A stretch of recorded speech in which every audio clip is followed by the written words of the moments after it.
नमस्कार मंडळी, मी अन्विता आणि नवीन ब्लॉगमध्ये तुम्हा सर्वांचं मनापासून स्वागत आहे। तर आजच्या ब्लॉगला सुरुवात मी डायरेक्टली संध्याकाळपासून करते आणि व्हिडिओ कशा संदर्भात आहे हे तर तुम्हाला टायटलवरून समजलंच असेल। तर आता आम्ही चाललो आहोत गणपती बाप्पा बघण्यासाठी। पुढच्या महिन्यात गणपती येणार आहे, सो बघूया कोणती मूर्ती आम्हाला आवडते आणि कोणती मूर्ती आम्ही बुक करते। तर चला मग आजच्या ब्लॉगला स्टार्ट करूया। गणपती बाप्पा मोरया।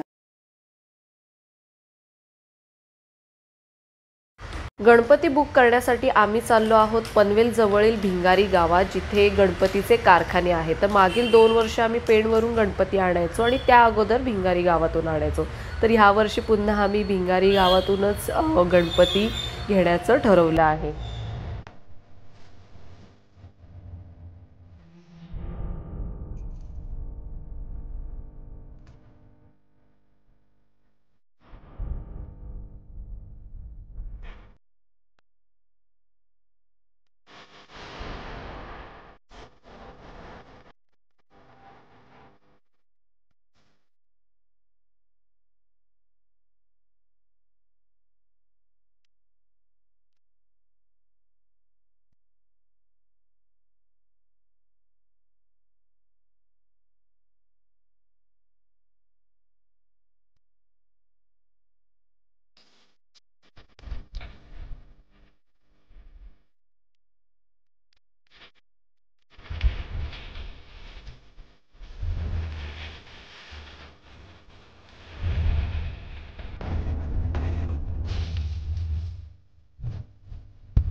ब्लॉग मध्ये घ्या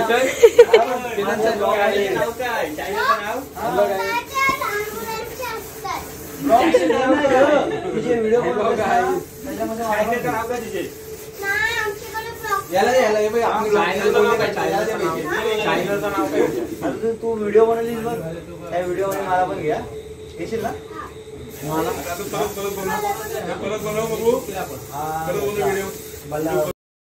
तर हे आहे भिंगारी गावातील साहिल कला केंद्र, जिथे आम्ही बाप्पांची मूर्ती बुक केलेली आहे। तर ह्यांकडे तुम्ही जर पाहिलं खूप अप्रतिम आणि आकर्षित बाप्पांच्या मूर्ती आहेत।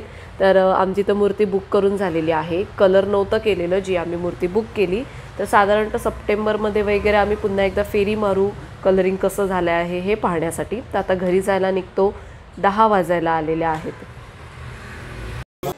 तर मंडळी, गणपतीची मूर्ती झालेली आहे बुक, आणि कोणती मूर्ती बुक केली हे मी नाही सांगितलं, कारण ते तुम्हाला गणपतीच्या ब्लॉगमध्ये समजेलच. तर हा ब्लॉग कसा वाटला, आणि ब्लॉग आवडला असेल तर व्हिडिओला नक्की लाईक करा, कमेंट करा, आणि चॅनलवर जर पहिल्यांदाच व्हिजिट केलं असेल तर सबस्क्राईब करायला विसरू नका. तर भेटूया नेक्स्ट व्हिडिओमध्ये. तोपर्यंत स्वतःची आणि फॅमिलीची काळजी घ्या. Bye bye, take care.